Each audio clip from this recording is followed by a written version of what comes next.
जी। Hello. हाँ जी। Sir ये 28 और 29 रुपए। Hello sir.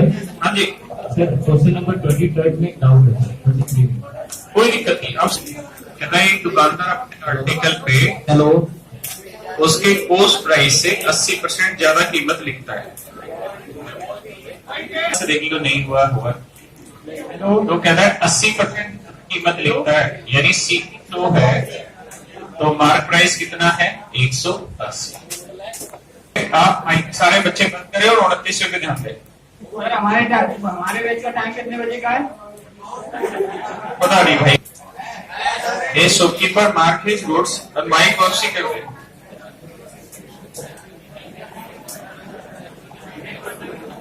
कहता है एक दुकानदार अपनी वस्तु को 80% ज्यादा मार्क करता है, यानी सीपी 100 है तो मार्क प्राइस कितना है 180। कहता है कि 25% का डिस्काउंट भी देगा, तो 180 के 25% डिस्काउंट दोगे यानी 1/4, तो कितने का डिस्काउंट है 45 का डिस्काउंट। तो बेचोगे कितने में 100 में। हाँ है ना। तो 100 की चीज अगर आप 135 में बेच रहे तो कितने का लाभ कमा रहे हैं 35। तो 100 पे 35 का लाभ कितना परसेंट बना 35%, यानी आप अपने आर्टिकल को 35% प्रॉफिट में बेचने का दावा कर रहे हैं। ऐसा सवाल में लिखा है। यही बात है ना भाई। अब कह रहा है कि जी जो दुकानदार है वो वस्तु खरीदते तो 20% ज्यादा वस्तु खरीद लाता है। तो मान लेते हैं भाई 100 ग्राम चीज आपको 100 रुपए में खरीद के लाना।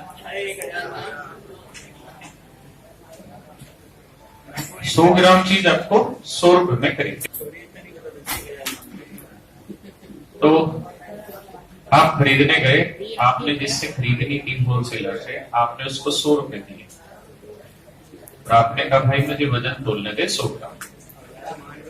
लेकिन आपने चीटिंग करके कितना वजन फालतू तोल लिया 20, यानी आप कितना वजन ले आए 120 ग्राम। यानी आपको लाना था 100 ग्राम वजन 100 रुपए में, लेकिन आप ले आए 120 ग्राम वजन 100 रुपए। इतनी बात सही है। अब बताइए ग्राहक की, अच्छा 1 किलो है क्या? कोई नहीं, 1 किलो जरूरत नहीं है, परसेंटेज दे रखा है, टेंशन ही नहीं।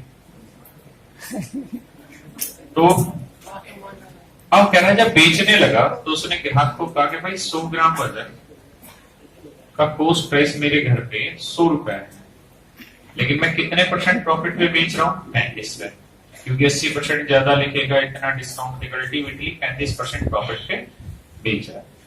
तो 100 का 35% कितना बना 100।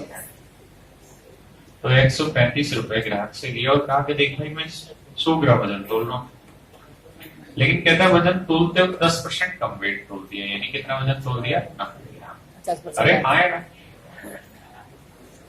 अब आप इनका इवेल्युएशन तभी कर सकते हैं जब दोनों जगह पे क्वांटिटी क्या हो सेम। तो सेव करने के लिए इसे किससे गुना करें 3 से, 12 3 36 और 9 जो 36। इधर भी 4 से करेंगे, इधर भी 3 से करेंगे,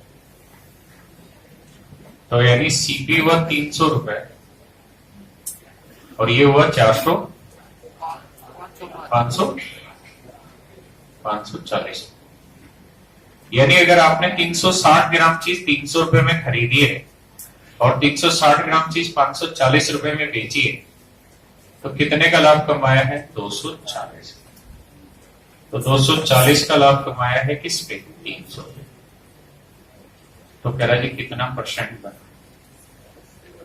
6 चौक 24 6 5 30, 4/5 कितना बना जी 80%। बस ये हो गया जी महाराज। समझ पाए जी उतारो।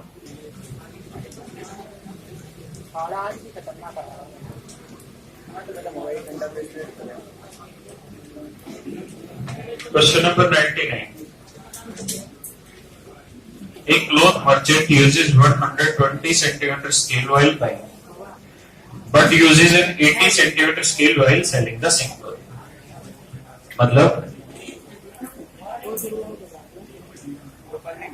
कि 100 सेंटीमीटर कपड़े खरीद के लाना था उसे 100 रुपए का, हाँ या ना?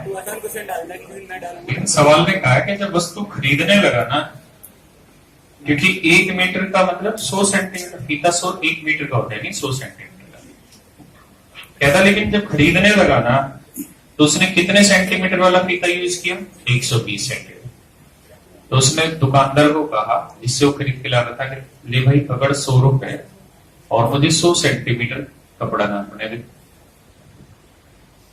लेकिन वो 100 सेंटीमीटर के लिए कितना नाप गया? 120 सेंटीमीटर।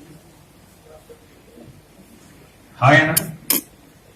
और जब बेचने लगा, जब कपड़ा बेचने लगा, तो चूंकि अब बोला तो है नहीं कितने % प्रॉफिट, नहीं बोला तो मतलब कॉस्ट प्राइस भी बेच रहा होगा, तो ग्राहक को 100 रुपए में बेच, तो बोला प्रॉफिट। अच्छा, डिस्काउंट भी। हाँ बच्चों, अब देखो बच्चों, आप जानते हैं कि डिस्काउंट हमेशा किस पे दिया जाता है? Mark price. Mark price. और एक सवाल था जहां पे सवाल नंबर 50वां,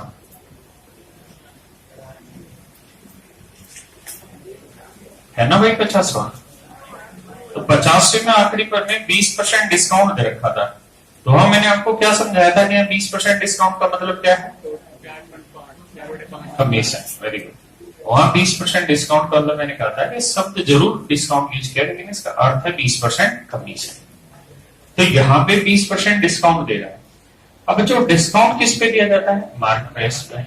अगर मार्क प्राइस नहीं दे रखा है, दे रखा है कहीं मार्क प्राइस, तो इसका मतलब वो मार्क प्राइस, वो डिस्काउंट नहीं, वो ही कह रहा है कि मैं ग्राहक को 20% कम रेट में चीज बेचने को तैयार हूं। उसकी भाषा में इस तरीके से।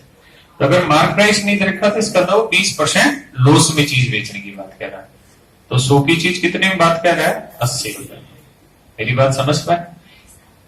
तो उसने कहा ग्राहक को कि देख भाई, मैं वजन 100 सेंटीमीटर वाला फीता यूज कर रहा हूं और 80 रुपए के हिसाब से तुझे चीज दे रहा हूं। लेकिन उसने यूज कितने का कर लिया भाई? 80 सेंटीमीटर वाला। हाँ या ना? अब इवेल्युएशन करना है तो क्या करो? इक्वल करो। तो 12 और 8 कैल्शियम 24, इसे 2 से इसे 3 से, इसे 2 से।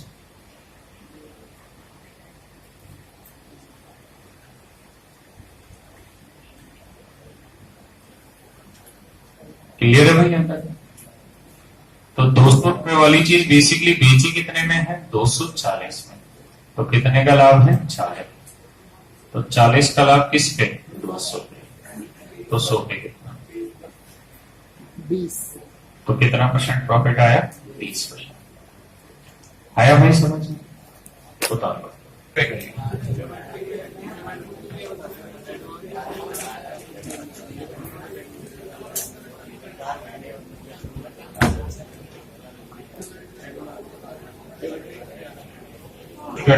The dishonest shopkeeper makes a cheating of 10% at the time of buying the goods and 10% cheating at the time of selling the goods.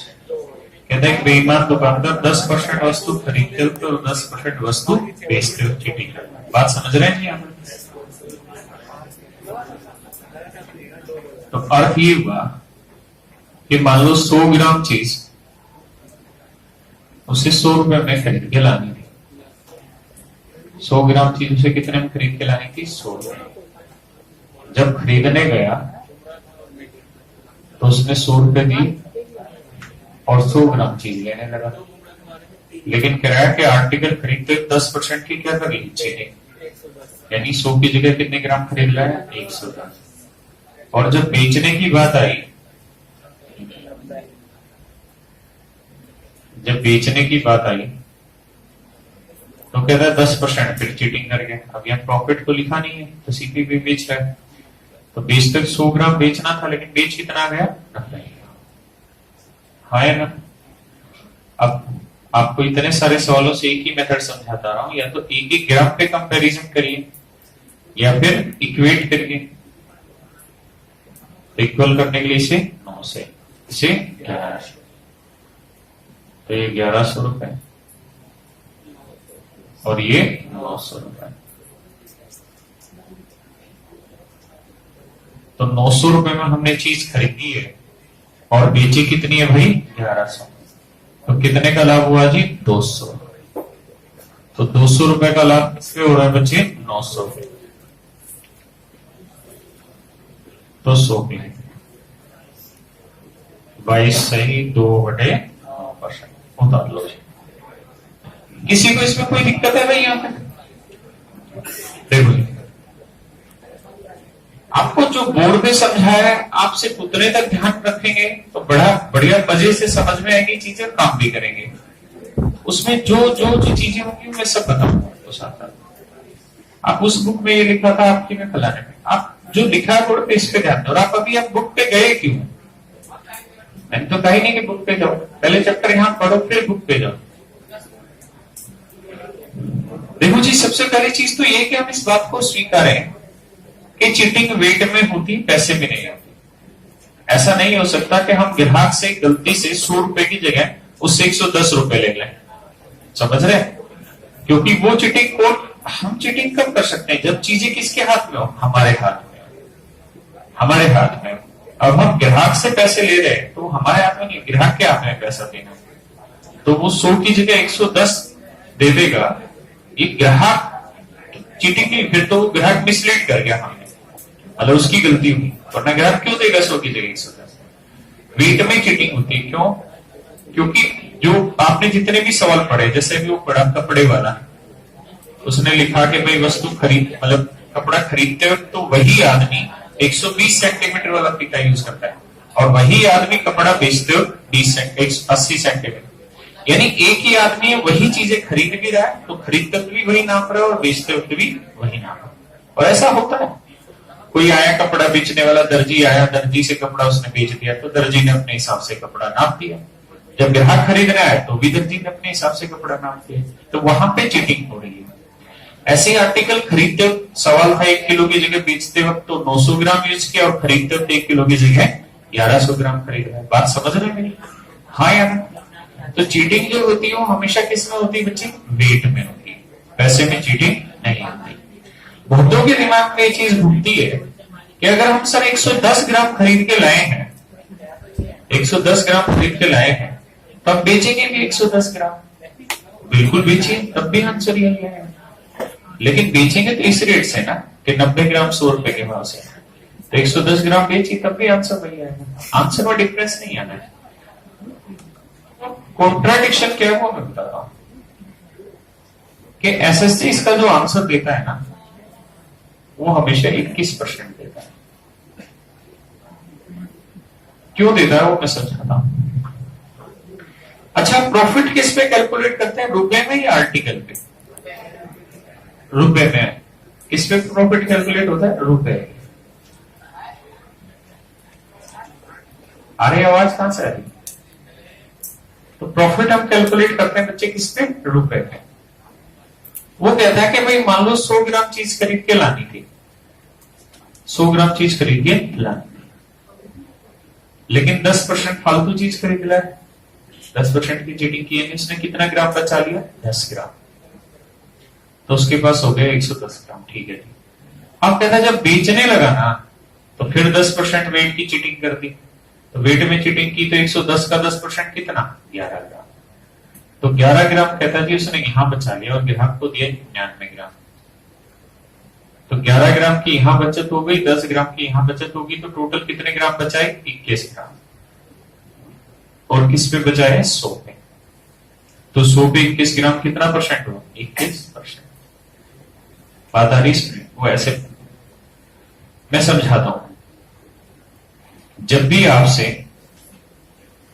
क्या ये कंफ्यूजन है तो पेपर में कैसे आंसर दें, तो जब भी आपसे पेपर में ऐसे सवाल बोले कि जी खरीदते हो तो X% चीटिंग कर रहा है और बेचते हो Y% चीटिंग कर रहा है, ऐसे मान लीजिए कोई सवाल बोल रहा है, तो एग्जैक्ट जो उसका सही उत्तर है ना, आप किसी से पूछोगे, कैट वगैरह की बुक में देखोगे या जो भी बढ़िया राइटर हैं, तो सबने 22 से 2 पे 9 ही % दे रखा होगा आंसर।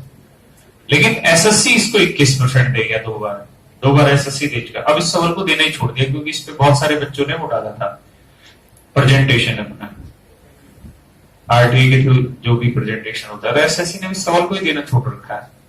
तो आप ये ध्यान रखिएगा कि अगर यही सवाल आया कि 10% खरीदते तो 10% बेचते, और अगर ऑप्शन आया ही कि जी 21%, 22 से 2 बटे 9%, 15%, 17%, कुछ ही जी 10% खरीदता है और 10% बेच तक ट्रेडिंग करता है, तो बताइए ओवरऑल कितने परसेंट का उसे प्रॉफिट हो रहा है? अरे हाँ ही ना। तो आप जानते हो सही तरीका क्या, सही आंसर भी क्या होगा, 22 से 2 बटे 9%।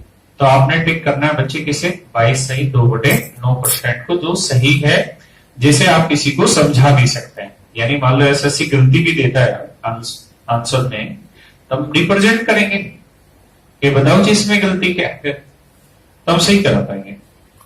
लेकिन एसएससी ने क्या हुआ कि जो दो बार दिया इसने एसएससी ने 2012 में, उसमें ऑप्शन ही नहीं था 22 से 2 बटे, ऐसे करके 4 ऑप्शन डाल दिए। तो अगर वो 22 से 2 बटे 9% ऑप्शन में ही नहीं है, फिर क्या आंसर देना है आपने, 21%। ये गलत है, लेकिन जब वो हमारे वाला यानी जो सही उत्तर है वो आंसर में ही नहीं है, तो फिर हम इसको देंगे। और इसका आंसर आप ऐसे निकालेंगे कि जी x plus Y plus X Y by 100।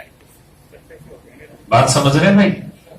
तो 10 10 10 10 समझ के आंसर आ गया 21%। वैसे अब एसएससी ये गलती नहीं कर रहा है, तो हमने जो किताबों में सवाल दे रखा है वो प्रीवियस ईयर का ही दे रखा है, इसलिए वैसा है। तो उस जगह पे ये ऑप्शन था ही नहीं। अगर ऑप्शन हो 22 से 2 बटे 9%, तो जो सही उत्तर है उसी को क्लिक करना है। लेकिन अगर वो ऑप्शन में हो ही ना, जैसे 2 बार सवाल आया और उनमें था ही नहीं, तो फिर आप कौन सा क्लिक करेंगे बच्चे, 21%। अब बता लो।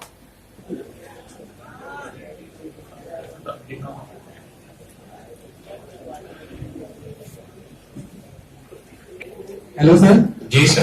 सर अगर इसमें ऑप्शन नन ऑफ दीज होता और 21% ही रहता है, तब तो किसमें 21% लगाइए। ठीक है sir.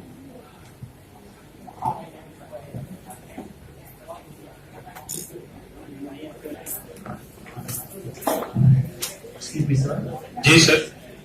Sir, I have one doubt. देखो भाई, 33वां जो सवाल है। Hello sir. जी सर।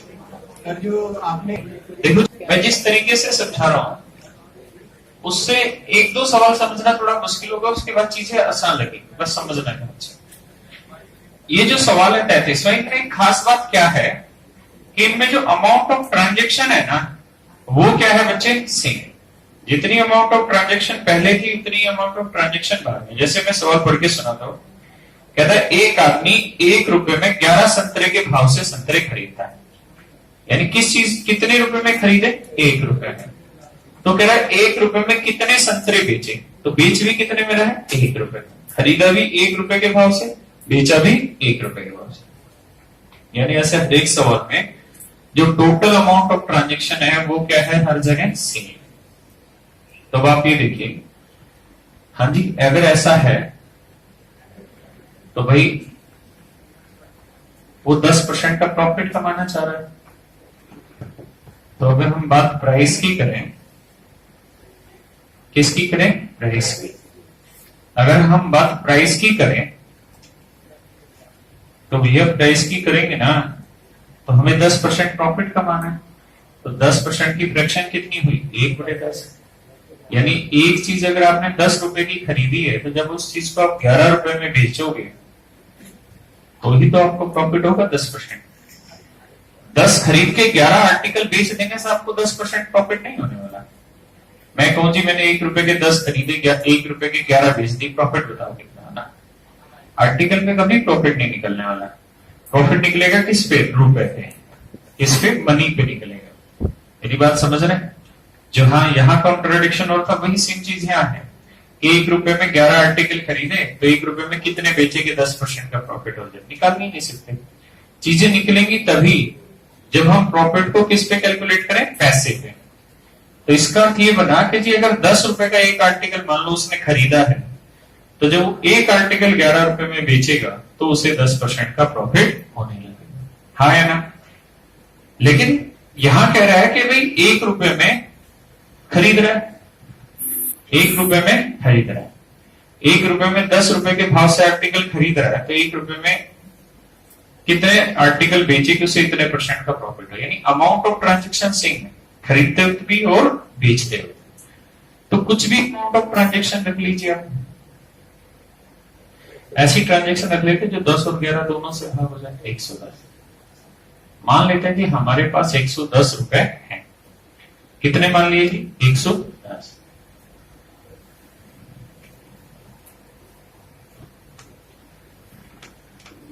तो इसका अर्थ ये हुआ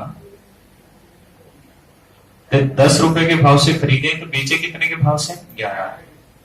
तो 10 रुपए के भाव से 110 रुपए में कितने आर्टिकल खरीद रहे हैं 11, और 11 रुपए के भाव से 110 रुपए में कितने आर्टिकल बेच दिए 10। हाँ या ना? तो बच्चे प्राइस का रेशियो हो गया 10:11, तो क्वांटिटी का रेशियो हो गया 11:, यानी अगर हमने 11 खरीदे होंगे तो हमें बेचने कितने होंगे 10, और सवाल में कह भी ये रहा कि हमने खरीदे कितने हैं 11, तो हमें 10% का प्रॉफिट कमाने के लिए बेचने कितने होंगे 10। आप टेंशन ना लो, मैं समझाता हूं पेपर में कैसे करना। बस आप यहां से इतना मान लो कि जो रेशियो प्राइस का होता है उससे एग्जैक्ट उल्टा रेशियो क्वांटिटी का होता है या आर्टिकल का होता है। तो इसकी कहानी ये है कि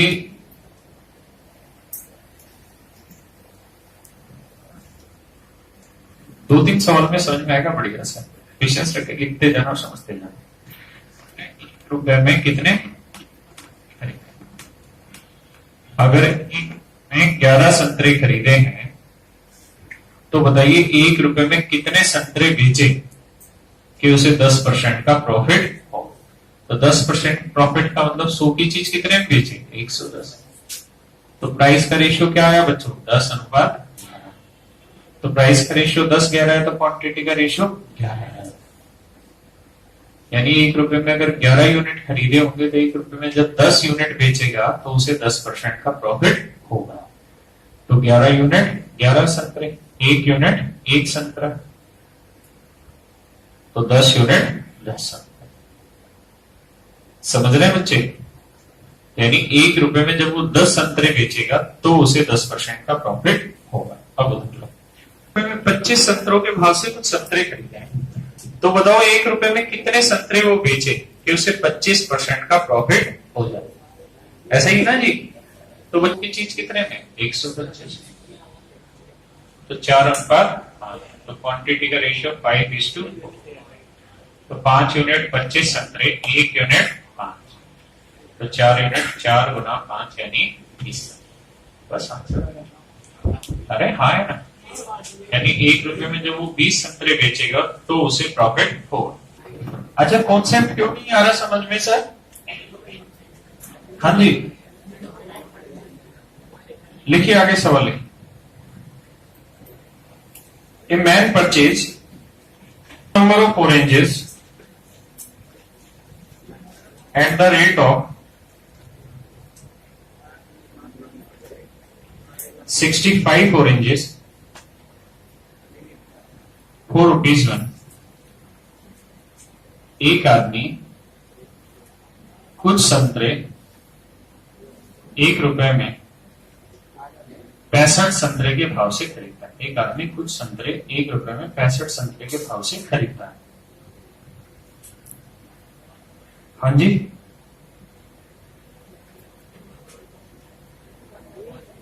how many for a rupee, how many for a rupee did he cell,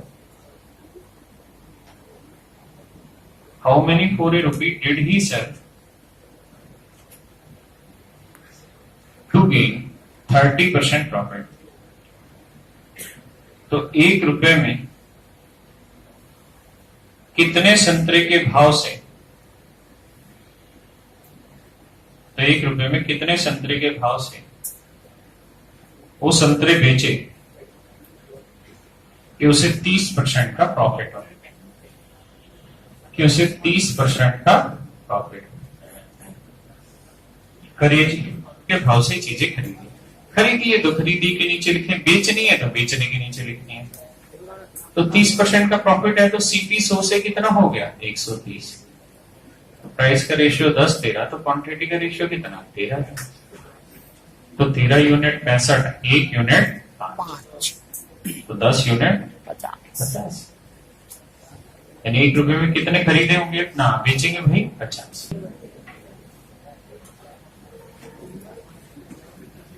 by selling 45 oranges, by selling 45 oranges for a rupee, by selling 45 oranges for a rupee, a man bears a loss of 20%। एक आदमी 1 रुपए के भाव से 45 संतरे बेचने पर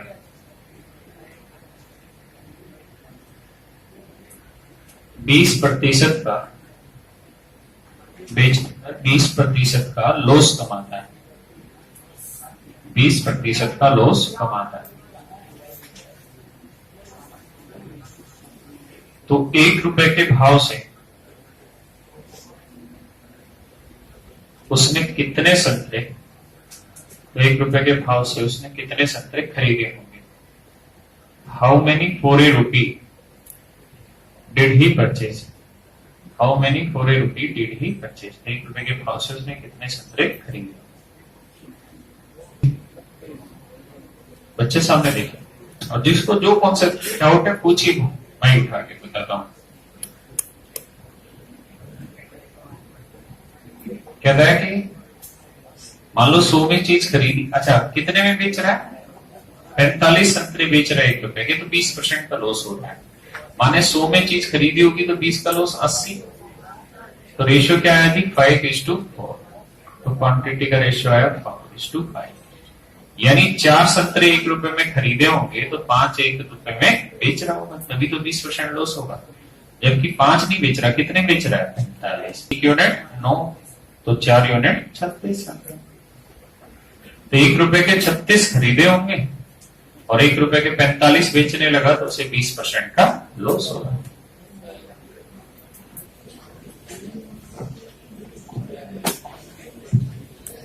hello sir. हाँ बच्चे, सर एक बार इसका फुल एक्सप्लेनेशन बता दें। क्या बता दो? सर फुल एक्सप्लेनेशन किसका?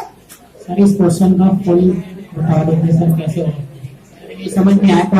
11 आर्टिकल का जो कॉस्ट प्राइस है वो कितना है? 1 रुपए। क्वेश्चन 33। अरे हाँ यार, 11 आर्टिकल कितने रुपए में खरीद लाए हो? 1 रुपए में। तो 1 आर्टिकल का कॉस्ट प्राइस कितना होगा? 1/11। बात आ रही समझ में? ये किस चीज का आया भाई? 1 आर्टिकल का। बात आ रही समझ में? तो मैं कह रहा हूं अगर 1 आर्टिकल का कॉस्ट प्राइस आ गया तो अब आप इस आर्टिकल पे कितना % प्रॉफिट कमाना चाह रहे हैं? 10%।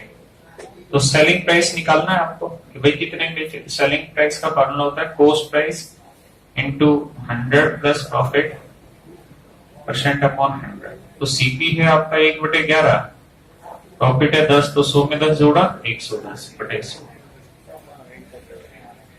तो क्या आया? 1/10। आई बात समझ में? इसका मतलब 1 आर्टिकल का सेलिंग प्राइस कितना आया भाई? 1 आर्टिकल का सेलिंग प्राइस है 1/10 रुपए। अगर मैं कहूं कि यार 10 आर्टिकल का सेलिंग प्राइस बताओ क्या होगा? 1 रुपए। क्योंकि 1 रुपए इसलिए ला रहे हैं यहाँ पे, 1 रुपए की ट्रांजेक्शन रखना चाहता था। 1 रुपए में कितने खरीदे थे? 11। 1 रुपए में बेचे कितने? 10। हाँ या ना? बस ये डिटेल है।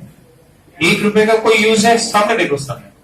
1 रुपए मात्र सिग्निफिकेंट नहीं। मान लो 1 रुपए की जगह में x रुपए रखे रखता है, तो यहाँ पे भी x आ जाता है, तो यहाँ पे भी x आ जाता है, तो यहाँ पे भी क्या जाता है? तो हम कह रहे होते हैं कि x रुपए में 11 संतरों के भाव से संतरे खरीदे हैं। तो बताइए x रुपए में कितने संतरे बेचे? एसपी यानी बेचे कि उसे 10% का प्रॉफिट हो तो कितने बेचे? 10। यानी सवाल में इसका तो कोई यूज ही नहीं है। एक्स की जगह वो 10 भी लिख सकता है, 50 भी लिख सकता है, वाई भी लिख सकता है, जेड लिख सकता है, 1 रुपए कुछ भी लिख देगा। इससे तो कैलकुलेशन पे कोई फर्क ही नहीं पड़ने वाला। तो बस ये आंसर आ जा रहा है। समझ में आया? इसलिए वहां पे हम 1 रुपए का 1 रुपए सिग्निफिकेंट रेट, मतलब समझाने की बात है। वो कुछ भी बोलेगा तब तो। Thank you sir. अब आ गया? Yes sir. बड़े खुश हो रहा है। क्या है